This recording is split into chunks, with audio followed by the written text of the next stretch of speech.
इसके पहले जो पढ़े थे वो तुम लोग को समझ में आया था ना, ये वाला, ये चैप्टर जो सिंड्रोम वाला था, ठीक।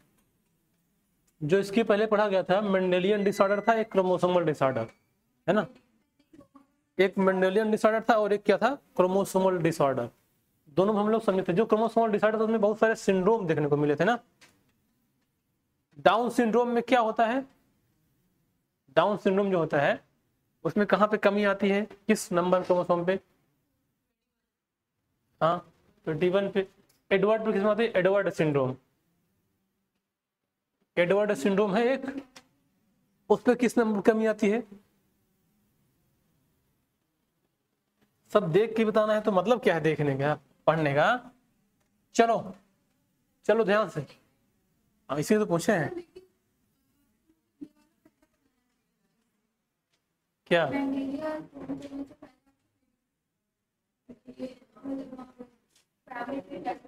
अब देखो, अब क्या हम लोग पढ़ेंगे, पेडिग्री एनालिसिस। इसका मतलब एक पेडिग्री शायद वो होती है ना जो कुत्तों को वो आता है, हाँ उसको पेडिग्री बोलते हैं ना। तो ये वाली पेडिग्री नहीं है कि उसको कुत्ते खाने वाली पेडिग्री नहीं है ये। देखो ये पेडिग्री में क्या पढ़ना, ध्यान समझो। पेडिग्री का मतलब क्या है, ये कुल मिला के एक जो उसका क्या बोलते हैं डिजीज होती है पेरेंट्स को, उसके बच्चों को ना, उसका एक ट्री बना गया है। अब देखो ये पेडिग्री क्यों पढ़ा जा रहा है, इसका मतलब ये हुआ, जैसे जो मेंडल साहब थे, जब मेंडल मटर के पौधे को सेलेक्ट कर लिए एक्सपेरिमेंट करने के लिए, है ना, तो उसको जो डिफरेंट कंट्रास्टिंग कैरेक्टर मिल रहे थे उसको अपने मन से क्रॉस करा ले रहा था। जैसे मान लो एक टॉल प्लांट ले लिया, एक डार्क प्लांट ले लिया, अब उससे क्या जनरेट होगा, मतलब उससे क्या प्रोड्यूस होगा, वो खुद क्रॉस करा के देख ले रहा था। बात समझ रहे हो ना। तो उसको ये बात पता चल गया कि रेशियो जो आता था वो ऐसा रेशियो था। उसका मन किया एक टॉल और एक डार्क ले लिया, उसका मन किया एक राउंड सीट और एक रिंकल सीट ले लिया, उसका मन किया एक ग्रीन ले लिया, एक येलो ले लिया। जिस हिसाब से वो करना चाहता था अपने आप कर ले रहा था। बस समझ गए ना। क्योंकि मटर का जो सीड था वो मना तो नहीं करेगा, जैसे जैसे सीड लगाओगे अपना तुरंत टॉल डार्क लगाओ तुरंत कर लिया। लेकिन अगर किसी ह्यूमन में ये काम देखने को, अगर एक्सपेरिमेंट करने को मौका मिलेगा तो कोई करने देगा एक्सपेरिमेंट? नहीं करने देगा। बस समझ रहे हो ना। इससे पता लग गया यार एक बीमारी, एक को बीमारी है और हम चाहते हैं कि इसकी शादी बिना नॉन बीमारी वाले से करवा के देखें बच्चों में क्या होगा, हम देखेंगे ऐसे। तो ऐसा कोई करेगा? कोई नहीं करेगा। बस समझ रहे हो ना। या कोई ऐसा मतलब कोई दूसरा केस हो, कोई वेरिएशन देखना चाह रहा हो, यार तुम्हारी आंखें ब्राउन है, हमारी आंखें ब्लैक है, तुम हमसे शादी कर लो तो हम देखेंगे कि बच्चे जो होंगे कैसे होंगे। मतलब ऐसा तो कोई होगा नहीं। अब किसी जाओगे बोल दो यार, सीधे सीधे बोल दो हम तुमसे शादी करना चाहते हैं, तो पहली बात तो क्या मिलेगा, मतलब समझ गए ना, है ना। तो इससे क्या होगा कि बहुत सारी समस्याएं देखने को मिलेगी। तो उस समस्या को सॉल्व करने के लिए पेडिग्री आया। जैसे मान लो कि हम किसी बीमारी को, जैसे इसके पहले भी हम लोग क्या पढ़े हैं कि जो बीमारी होती है वो क्रोमोसोम के दो टाइप होते हैं, होता है ऑटोसोमल और होता है सेक्स क्रोमोसोम। तुम तो मत बोला करो कुछ, मतलब अजीब ही बोल देते हो। हाँ देखो देखो, जो क्रोमोसोम होता है, ध्यान समझो, जो क्रोमोसोम होता है इस दो टाइप का होता है। एक होता है ऑटोसोम और एक होता है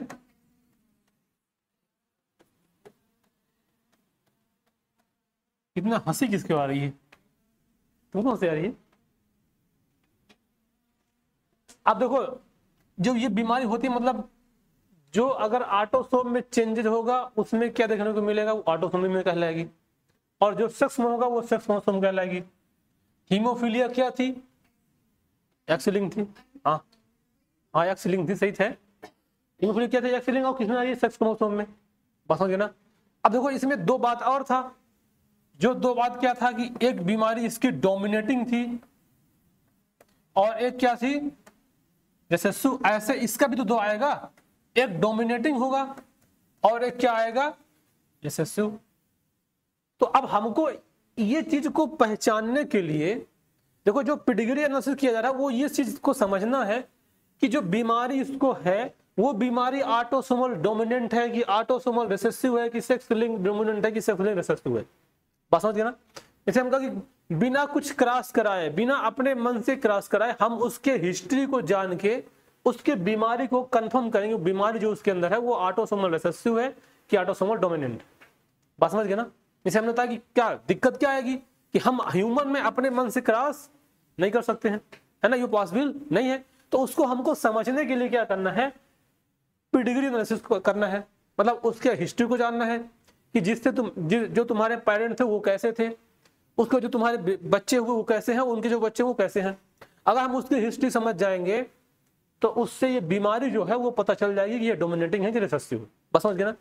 अब एक दूसरी बात देखो, अब ये जो डोमिनेटिंग और रिसेसिव का मतलब देखो क्या होता है। जैसे मान लो, जैसे हम कह रहे हैं यहाँ पे कि अगर कोई बीमारी है, मान लो एक कैपिटल ए स्मॉल ए और एक है स्मॉल ए और एक है कैपिटल ए। ध्यान समझना। जैसे हम मान लें कि ये वाला मान लो नॉर्मल है, तो ये वाला केस है वो क्या है, नॉर्मल है। अब ये वाला जो केस है वो हेटेरोजाइगस कंडीशन है ना, ये वाला केस ये हेटेरोजाइगस है और ये नॉर्मल है और ये पूरी तरह मान लो हम मान लें कि डिजीज है। बात समझे। तो इसमें और इसमें हमको ये देखना है कि इसमें डोमिनेंट किस कंडीशन में बनेगा। तो जैसे मान लो अगर हम कहें कि अगर इसमें कैपिटल ए और स्मॉल ए है, ये हेटेरोजाइगस कंडीशन है, लेकिन अगर फिर भी इसका इस पे इफेक्ट दिख जाए तो वो क्या कहलाएगा, डोमिनेंट। मतलब इसमें केवल एक ही क्रोमोसोम पे बीमारी है फिर भी वो बीमारी दिखाई दे रही है, तो ऐसे बोलते हैं ये कौन कंडीशन आएगी, डोमिनेटिंग कंडीशन है। और अगर जब तक दोनों में आएगी तब दिखेगी तो क्या कहलाएगी, रिसेसिव कंडीशन है। बात समझ गए ना। तो ये डोमिनेटिंग और रिसेसिव का ये वाला कंसेप्ट पहले है कि अगर दो क्रोमोसोम है, क्योंकि जो पेयर में होता है, अगर दोनों में है तब दिखेगी, अगर एक में भी है तो दिख जाएगी, तो क्या कहलाएगी, डोमिनेटिंग। अगर एक ही में है दोनों में दिखाई दे रही है तो क्या कहलाएगी, रिसेसिव। बात समझ गए ना। अब इस बात को पूरा हम लोग को समझना है कि ये डोमिनेटिंग और रिसेसिव कैसे कैसे होता है। तो देखो ये सब जो इसमें लिखा तो वही है, ये control the cross of the not possible, so the study of the family history about the inheritance is used, है ना। सच एनालिसिस तो हम लोग क्या बोलते हैं, पेडिग्री एनालिसिस, और इसी को हम लोग फैमिली ट्री या पेडिग्री बोल सकते हैं, है ना।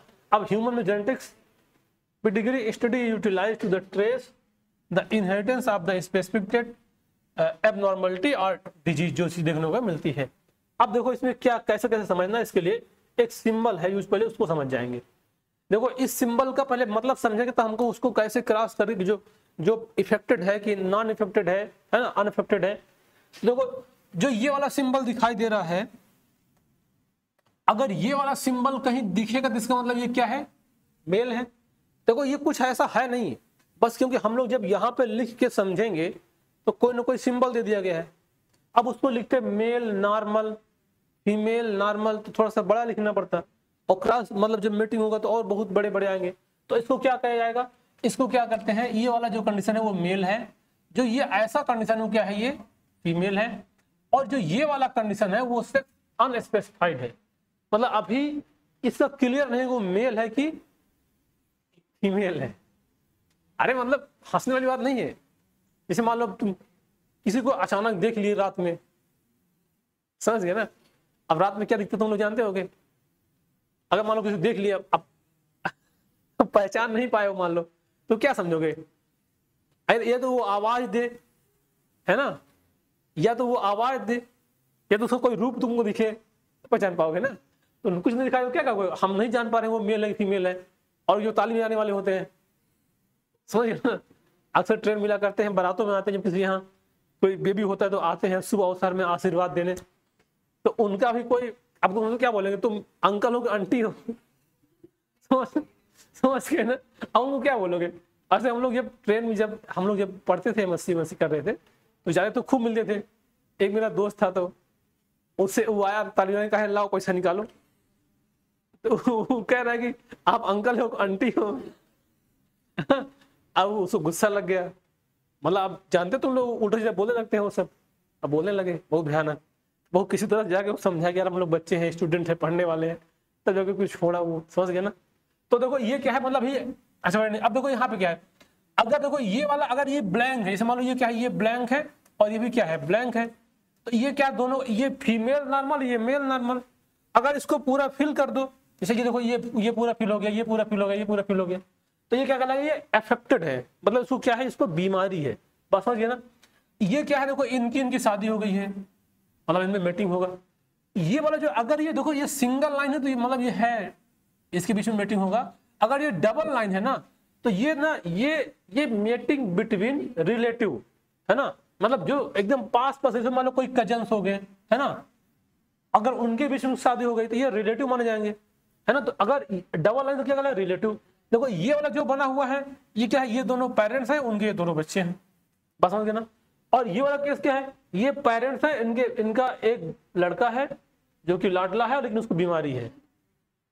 अरे एक होता है तो लाडला होता है ना, लाडला बेटा, और बेटी क्या बोलते हैं, नहीं पापा की परी, समझ गए ना।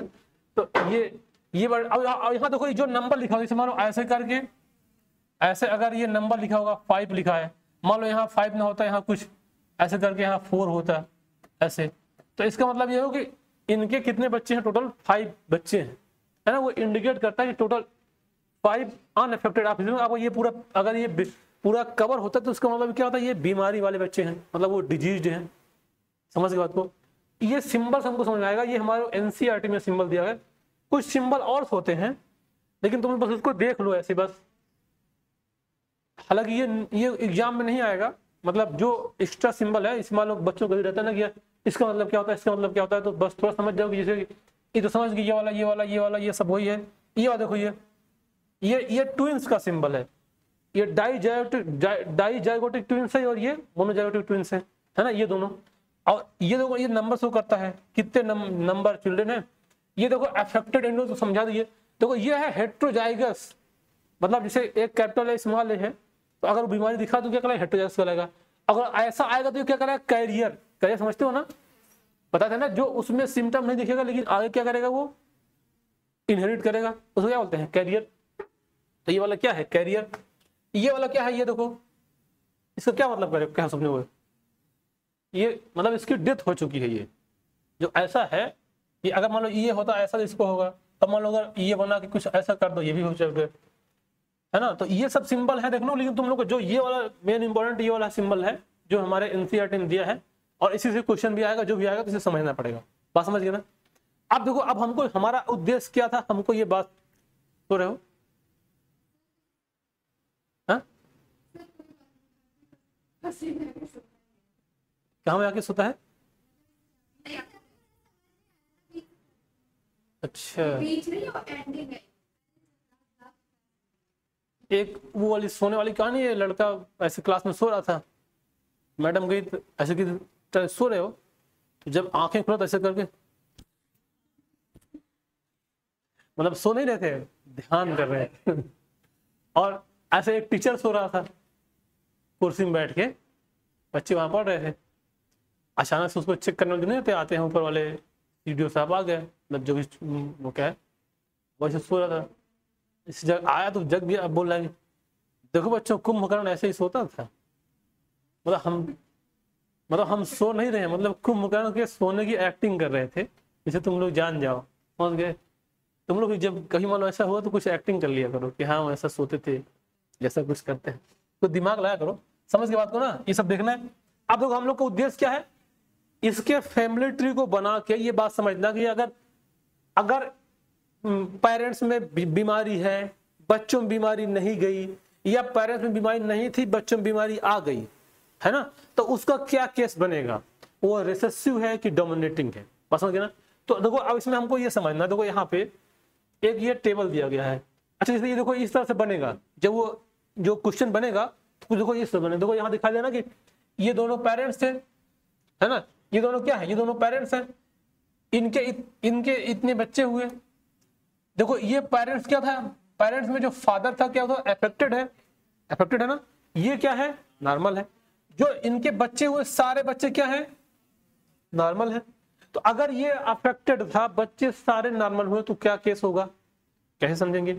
अब देखो इसी की शादी एक हुई अफेक्टेड फीमेल से, उसके जो बच्चे हुए उसमें कहां चला गया, मेल में, है ना। अब ऐसे देखो इसकी शादी हुई नॉर्मल से, लेकिन यहाँ एक क्या आ गया, अफेक्टेड आ गया। यहाँ देखो ये फीमेल नॉर्मल थी, और सॉरी फीमेल अफेक्टेड थी, तो इसमें दो, एक मेल और एक, मतलब इसमें क्या अफेक्टेड हो गया, मेल, इसके साथ अफेक्टेड फीमेल से, इसके क्या हो गए, सारे बच्चे क्या हो गए, अफेक्टेड। तो ये जो केस बनेगा, ये ट्री तो बन रही है ना, ये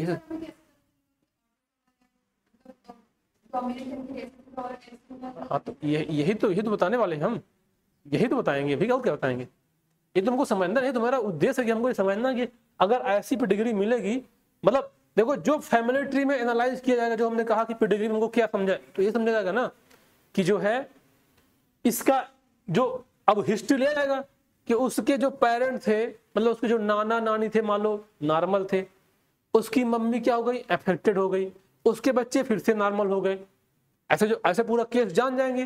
जैसे कभी कभी डॉक्टर के पास जाते होंगे, कोई बीमारी से, मान लो शुगर की बीमारी है ना, शुगर की बीमारी है, और एक वो आता है क्या बोलते हैं, विटिलिगो, तुम जानते हो विटिलिगो, जो विटिलिगो, अरे जो स्किन में होता है, स्किन व्हाइट हो जाती है, किसी किसी के चेहरे में हो जाता है, किसी किसी स्किन में होता है ना, छोटे छोटे स्पॉट होते हैं, फिर बड़े हो जाते हैं। तो कुछ ऐसी बीमारी जो इनहेरिट होती है, तो डॉक्टर पूछता है कि आपको किसी फैमिली में था क्या ऐसा, है ना, तो उसको वो हिस्ट्री लेना चाहता है कि ये क्या इसके अगले जनरेशन में था क्या, ये जो आ रहा है। जैसे मान लो हीमोफीलिया किसी हो गया, है ना, तो अब वो हीमोफीलिया हुआ है तो पक्का वो कहीं ना कहीं उसके अगले वाले क्या बोलते हैं उससे आया हुआ है, एंसेस्टर से। तो पूछेगा कि किसको था, तो उसको पता होगा तो बताएगा, नहीं हो तो नहीं बताएगा, बस समझ गए ना। तो ये सब जो कंडीशन है, ये सब वही कंडीशन समझना। अब इसी को तो समझना है हम लोग को।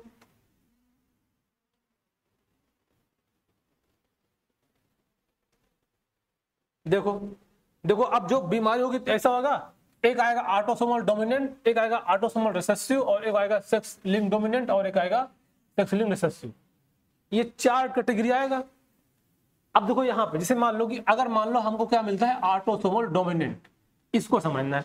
अब देखो इसमें क्या हो रहा है कि अगर पहली बात तो डोमिनेंट और रिसेसिव में एक डिफरेंस ये होता है कि अगर कोई भी जनरेशन स्किप नहीं हो रही है, सुनिए ध्यान से, जैसे मान लो यहां भी बीमारी थी, यहां भी किसी एक को बीमारी हो सकती है, एटलीस्ट किसी एक को, या उसका जो अगली पीढ़ी, जैसे मान लो अगर हम बनाए, अगर हम मान लो यहां बना दें, तो मान लो ये ऐसे,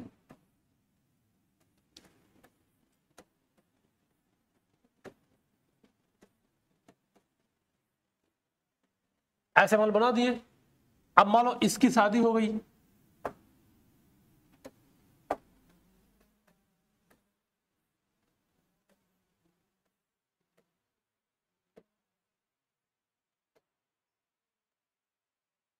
अब मान लो इसकी भी शादी हो गई,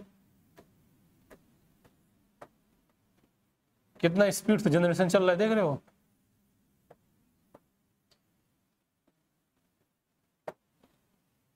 अब देखो मान लो इसको बीमारी था, ठीक है, और यहां पे इसको बीमारी हो गया, ठीक।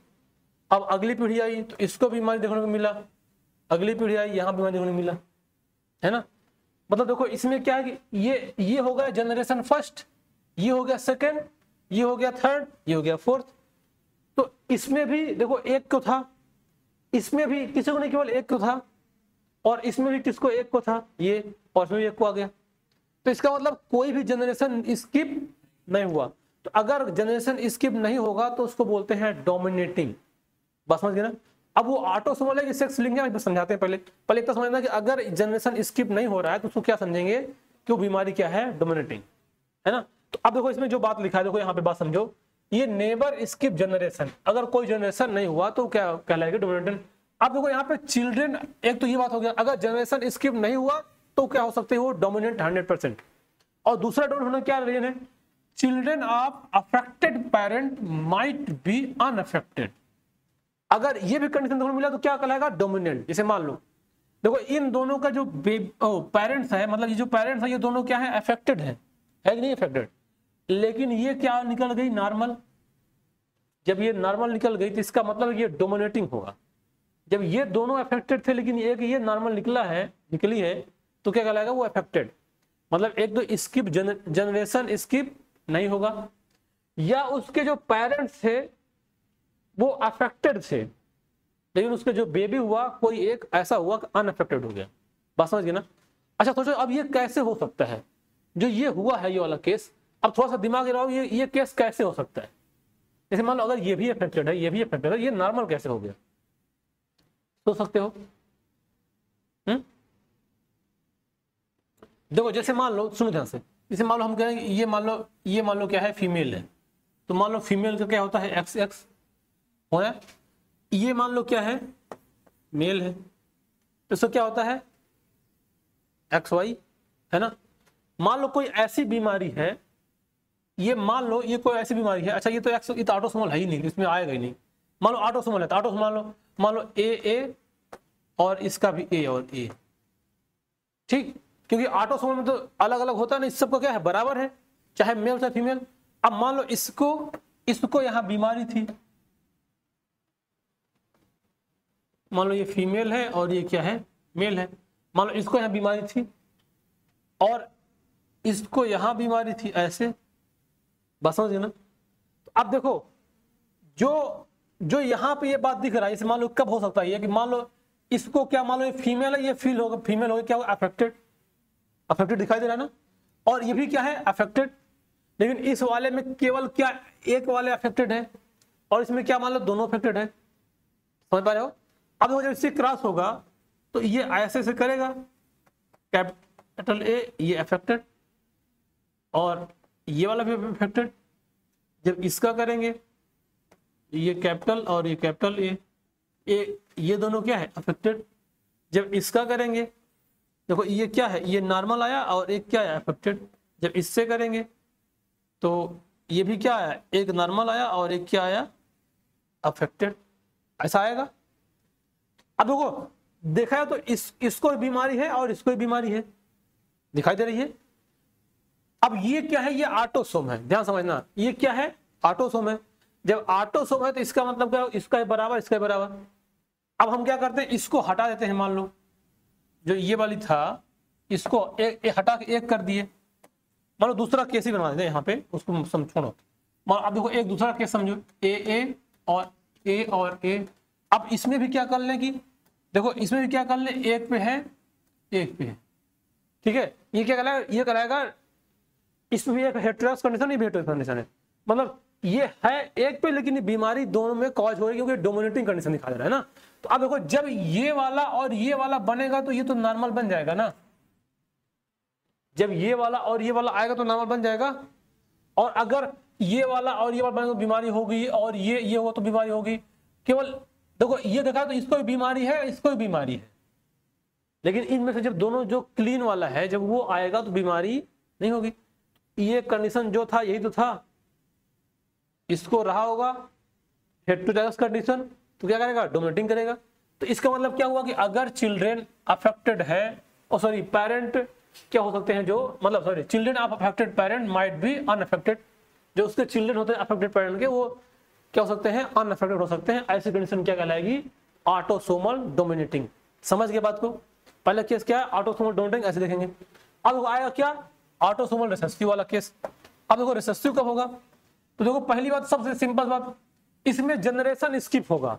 जैसे मान लो देखो अब यहां दिखाई दे रहा है ना, इन लोगों को बीमारी नहीं है, ये कहा ये जनरेशन ये जीवन है तो इनको बीमारी नहीं है, लेकिन इसके बच्चों की बीमारी हो गई, अगले जनरेशन में बीमारी चली गई लेकिन इसको बीमारी नहीं थी, तो जनरेशन स्किप हो गया ना, हो गया। अगर जनरेशन स्किप हुआ तो पक्का वो क्या होगा रिसेसिव, पहली बात। अगर जनरेशन स्किप हो गया तो क्या कहलाएगा वो रिसेसिव। तो अब ये तो रिसेसिव हो गया। अब देखो यहाँ पे अब क्या समझना, ये ऑटोसोमल है कि क्या बोलते हैं सेक्स लिंक है, इसको समझना क्या समझना पड़ेगा। देखो यहाँ क्या था, यहाँ अफेक्टेड पेरेंट थे, उसके नॉर्मल बच्चे हो सकते हैं, तो क्या था वो ऑटोसोमल डोमिनेटिंग। लेकिन यहाँ क्या है नॉर्मल पेरेंट्स हैं लेकिन उसके बच्चे अफेक्टेड हो सकते हैं, तो ये क्या होगा ऑटोसोमल रिसेसिव। ये दोनों अफेक्टेड हो, ये वही वाला तो केस तो था।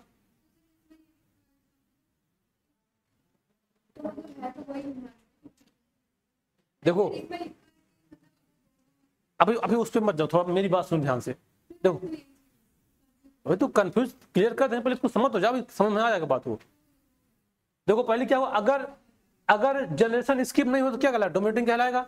पहली बात तो इसमें स्किप नहीं होगा। अगर पेरेंट्स दोनों अफेक्टेड हैं और जो बेबी होगा वो कोई ना कोई नॉर्मल हो सकता है, तो क्या कहलाएगा, वो ऑटोसोमल डोमिनेटिंग है। अगर रिसेसिव देखना तो पहले तो क्या हुआ, जनरेशन स्किप हो गया। अब ये ऑटोसोमल है कि अभी आएगा, क्योंकि सेक्स भी तो आएगा डोमिनेटिंग वाला। अब इसमें क्या, अगर पेरेंट्स हो सकता है बीमारी नहीं थी, उनको दिखाई नहीं दे रही थी, लेकिन इसमें आगे एक बीमारी मिल गई, तो क्या कहलाएगा, वो कहलाएगा ऑटोसोमल रिसेसिव, है ना। अब देखो अगला, अब इसमें क्या आएगा, क्या बोलते हैं, सेक्स लिंक में। अब इसमें देखो यहाँ पे क्या है, इसमें डोमिनेटिंग वाला केस सेम होगा। अगर जनरेशन स्किप नहीं हुआ है तो वो डोमिनेटिंग है। पहली बात, जनरेशन स्किप नहीं हो क्या कहलाएगा, डोमिनेटिंग को मालूम। देखो यहाँ पे भी एक में है, यहाँ पे भी एक में है, और यहाँ तो ये है, तो ये क्या है, डोमिनेटिंग। अब ये समझना ये सेक्स लिंक डोमिनेंट कैसे हुआ। देखो इसको समझने के, देखो क्या समझना है, देखो ये ऑल अफेक्टेड डॉटर, मतलब all daughters of affected father are disease. मतलब अगर इस सिंबल हमको ये दिखाई दिया कि अगर कोई ऐसा जनरेशन दिखाई दे रहा है कि अगर फादर अफेक्टेड है और उसकी सारी बेटियां अफेक्टेड होगी, मतलब फादर से बीमारी कहां जाता है, डॉटर में। बस समझ गए ना। अगर बीमारी फादर से डॉटर में जा रही है तो वो पक्का क्या होगा, वो सेक्स लिंक्ड होगा। ये बात समझ गए ना। अगर ऐसा कोई सिम्टम दिखाई दे, देखो यहाँ इस वाले से हमको दिखाई दे रहा है कि ये क्या था, फादर, ये क्या था, अफेक्टेड, लेकिन ये इसमें देखो मेल में कोई अफेक्टेड नहीं हुआ, सारे जो गर्ल्स हैं वो क्या होंगे, अफेक्टेड। बात समझिए ना। तो अगर पहले तो क्या देखेंगे, जनरेशन गैप नहीं है तो क्या कहलाएगा, डोमिनेटिंग। और यहाँ पे फादर से कहाँ जा रहा है, सारे बच्चे अफेक्टेड, जो सारे गर्ल्स अफेक्ट होगा तो क्या कहलाएगा वो, और सेक्स लिंक डोमिनेटिंग। बात समझ गए ना। अब देखो इसमें आते हैं रिसेसिव में। तो रिसेसिव को समझने के लिए पहली बात, सिंपल सी बात, क्या हो गया कि जनरेशन इसमें गैप होगा। अगर जनरेशन गैप हुआ तो रिसेसिव कहलाएगा। अब लेकिन देखो अब यहाँ दिखा दे जनरेशन गैप नहीं हो रहा है, यहाँ दिखा दे जनरेशन गैप नहीं हो रहा है ना। अब देखो इसको समझना क्या है, जनरेशन इसमें पहले तो स्किप होगा। अगर स्किप नहीं हुआ तो क्या समझना है, male are more affected than the female. अगर जनरेशन स्किप नहीं हुआ है और उसका जो मेल्स है वो ज्यादा अफेक्टेड देखने को मिलेंगे फीमेल की तुलना में, तो क्या कहलाएगा, वो कहलाएगा सेक्स लिंक्ड रिसेसिव। और इसको क्रिस क्रॉस इनहेरिटेंस बोलते हैं। जैसे बोल रहे कि उसके नाना और नानी में से किसी की बीमारी थी, उसके मम्मी को बीमारी नहीं हुई, और उसके आने वाली जो पीढ़ी है, मतलब उसके जो बीमारी है उसकी अगली पीढ़ी है उसकी बीमारी हो गई, तो क्या कहलाएगा, सिस क्रॉस इनहेरिटेंस। और ये क्यों ऐसा हो, क्योंकि उसके अंदर वो जो उसकी पेरेंट मदर थी वो क्या थी, कैरियर। जो उसकी मदर थी वो क्या थी, कैरियर। जब वो कैरियर थी उसको बीमारी सिम्टम दिखेगा नहीं, तो इसमें भी अगर किसी को सिम्टम नहीं दिख रहा इसका मतलब क्या था, वो कैरियर। अगली बीमारी कहाँ चली गई, ट्रांसफर हो गई। बस में आ गई। तो ये तीन तरह के, तुम्हारा क्या बताओ कंफ्यूजन क्या है। हाँ आप देखो इसका जानते हो क्या है, इसके कुछ एग्जाम्पल दिया है एनसीईआरटी में। जब कभी मान लो अभी आएगा तो हो सकता है कि ऐसे ऐसे बहुत सारे ट्री बना के देगा क्वेश्चन, है ना, ऐसा ऐसा कुछ करके, ऐसे कुछ एक्सपेरिमेंट करके देगा कि वो अफेक्टेड था, वो नॉमिनेंट है। तो तुम लोग पहचाने जो तरीका है, ये वाला जो टेबल है, ये देखो उसमें बना कि नहीं बनाया है, नहीं बनाया ना। इसको तुम लोग बना लेना, चाहे इमेज ले लो इसकी, कोई इसका इमेज ले ग्रुप में भेज देना, चाहे ऐसे, चाहे हमको करने में थोड़ा कॉम्प्लेक्स चल पड़ेगा। तो ये वाला इसमें देख के ना, जिसका कैमरा अच्छा हो देख लो थोड़ा सा, इसको खींच के ग्रुप में भेज डाल दो, समझ गया ना। अब देखो आगे, अब देखो हम इसको समझाते हैं, जो क्वेश्चन कुछ दिया है, क्वेश्चन वो कैसे सॉल्व हो रहा है उसको तुम देख के समझ पाओगे। देखो जैसे एक ये वाला केस है, ये वाला केस दिखाई दे, बताओ इसमें क्या है। देखो ये एनसीईआरटी में बना हुआ है ना। ये ऑटोसोमल डोमिनेंट का केस है। देखो इसमें क्या है, कोई जनरेशन स्किप हो रहा है, नहीं हो रहा है, तो क्या है, पहले तो वो डोमिनेंट है। अगर जनरेशन स्किप नहीं है तो क्या है, डोमिनेटिंग कंडीशन है। और दूसरा देखो यहाँ पे, अब यहाँ पे क्या था, ये वाली बात यहाँ क्या लिखा था, टेबल कहाँ गया, ये इसमें कोई जनरेशन स्किप नहीं हुआ। अब इसमें क्या हुआ, children of affected parents might be unaffected. यहाँ पे अब देखो, यहाँ पे जैसे ये वाला केस देखो, इसको यहाँ एक बीमारी थी और यहाँ पे इनको कोई सी बीमारी नहीं है। और यहाँ देखो ये वाला केस क्या है, ये वाला तो एक बीमारी नहीं है, लेकिन देखो ये डायरेक्ट कहाँ आ गया, इसके वाले जनरेशन में। अब इसमें देख लो ये वाले क्या थे, फीमेल, इसको बीमारी है, और ये क्या है, नॉर्मल। अब इसमें फीमेल बीमारी कहाँ आ गई, मेल में, समझे ना। तो ये कैसे कहलाएगा, ऑटोसोमल डोमिनेटिंग ट्रेट है। अब देखो अगला, देखो आगे, जैसे ये क्या कहलाएगा, ये ऑटोसोमल रिसेसिव है। इसमें साफ साफ पहले तो क्या दिखा दे रहा, जनरेशन स्किप हो रहा है ना, इसको कोई बीमारी नहीं है, इसको क्या हो गई, बीमारी हो गई। अगर इसको बीमारी हो तो क्या कहलाएगा, ऑटोसोमल रिसेसिव केस, है ना। ये जो एनसीईआरटी में दिया है एग्जाम्पल, ये दोनों एग्जाम्पल एनसीईआरटी में लिखा हुआ है। तो जब बोर्ड में आएगा, जैसे सीबीएसई बोर्ड के जो बच्चे हैं, जब उसको पूछेगा तो इस तरह से ये दो दिलेगा, इसी को घुमा चढ़ा के पूछेगा, बात समझ गए ना। तो जब सीबीएसई बोर्ड पूछेगा तो ऐसे ही पूछेगा। बाकी आप देखो, जैसे मान लो कोई केस बेस स्टडी क्वेश्चन बनाएगा कि मान लो कि इस तरह से ना दे कि मान लो इसको बीमारी कर दे, इसको बीमारी कर दे, फिर यहाँ पूरा गैप कर दे, यहाँ बीमारी कर दे, तो एक अलग केस बन गया। अब उसको तुम लोग को जो रूल बताया उस रूल से समझना है ना। चलो इसको हम क्या करेंगे ना, अगली क्लास में इसके हम बहुत सारे क्वेश्चन ले आएंगे, सुन रहे हो, अगली क्लास में इसके बहुत सारे क्वेश्चन ले आते हैं। हालांकि ये चैप्टर पूरा खत्म हो गया जेनेटिक्स वाला, उसमें इतना ही समझना था मेन। अगर इस टेबल को समझ जाओगे, जो टेबल था ये वाला, तो तुम लोग का काम बन जाएगा ये वाला टेबल। इससे सारे क्वेश्चन सॉल्व हो जाएंगे। अरे कहाँ गया, इससे सारे क्वेश्चन सॉल्व हो जाएगा। अगर नहीं होगा तो हम लोग अगर कहोगे तो इसका वो वाला है बहुत सारा क्वेश्चन कि इसमें क्या होगा, डोमिनेंट क्या होगा, रिसेसिव क्या होगा, पहचानने का तरीका तभी होगा जब तुम लोग उसको करोगे, समझ गए ना। तो अगला चैप्टर क्या स्टार्ट किया जाए, मॉलिक्यूलर जेनेटिक्स, हाँ यही वाला, मतलब मॉलिक्यूलर, हाँ ठीक है। तो इसको हम क्वेश्चन लेके आएंगे और ये समझाएंगे, दिखा दिया कौन सा डोमिनेंट होगा, कौन सा रिसेसिव होगा। इसको तुम लोग करना एक बार ना।